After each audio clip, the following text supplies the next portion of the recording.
Hello everybody, welcome to Ban This, the show, where I take a look at a piece of art and make a stupid, ridiculous argument as to why some stupid, ridiculous people think it'd be a good idea to either outright ban it, or at least make some good choice cuts. And today, I'm going to be looking at a video nasty, something in which the legwork has already been done for me.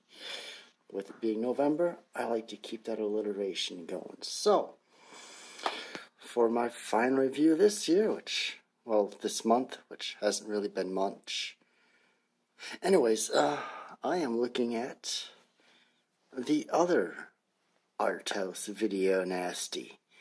I've already looked at Possession last year, so here's the other one that gets called the art house nasty. So, this has been on the video nasty list, which means in the UK it had been outright banned from viewing, or at least being viewed on home video, which is something could get into another video and the weird double standards of everything. Anyways, yeah, so there is some violence in this film. Not as much as others, but it's definitely there. There is a bit of a sexuality to it, generally done as tasteful as it can possibly be. It's pretty exploitative, but it does sort of serve a purpose, I guess. So yeah, sex, violence, what you'd expect a movie to get banned for. It's got it, but it's not.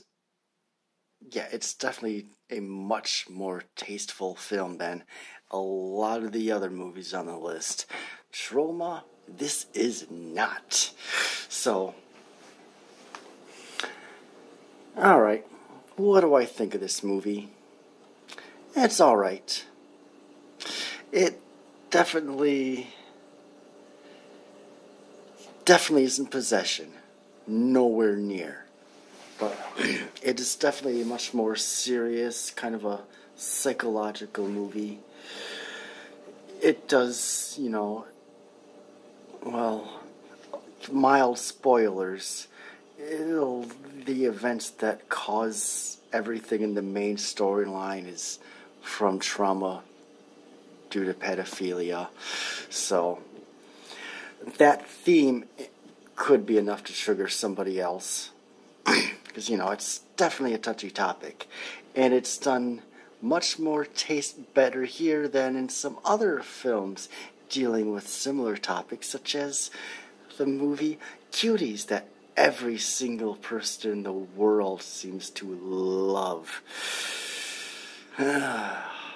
So, yeah, you can tackle those themes and not have it totally cringy, or, it's going to make you unsettling. It's supposed to be an uncomfortable thing to talk about.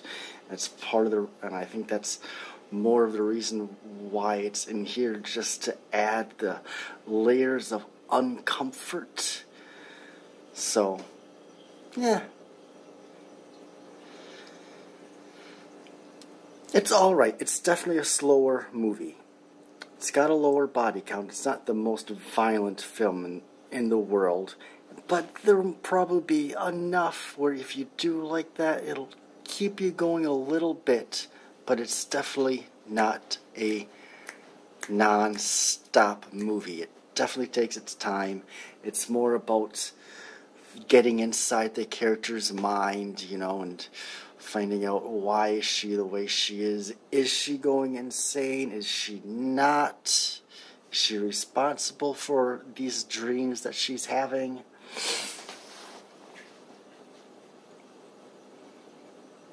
So it definitely takes the more physiological approach. So if that's what you're like, the more psychological thrillers, then this might be a bit more up your alley then. a lot of the other movies that made this list. They call it an art house movie for a reason. It's it's like a art exploitation. That's what it is. Art house exploitation. There you go. So, yeah. If art house exploitation sounds like it might be an interesting thing to check out, check this out. It's not a terrible movie. It's good for what it is. I've seen better movies of the like, but it was still enjoyable for what it is. So, I think that's good enough for this. I'll see you on the next one, so take care and God bless.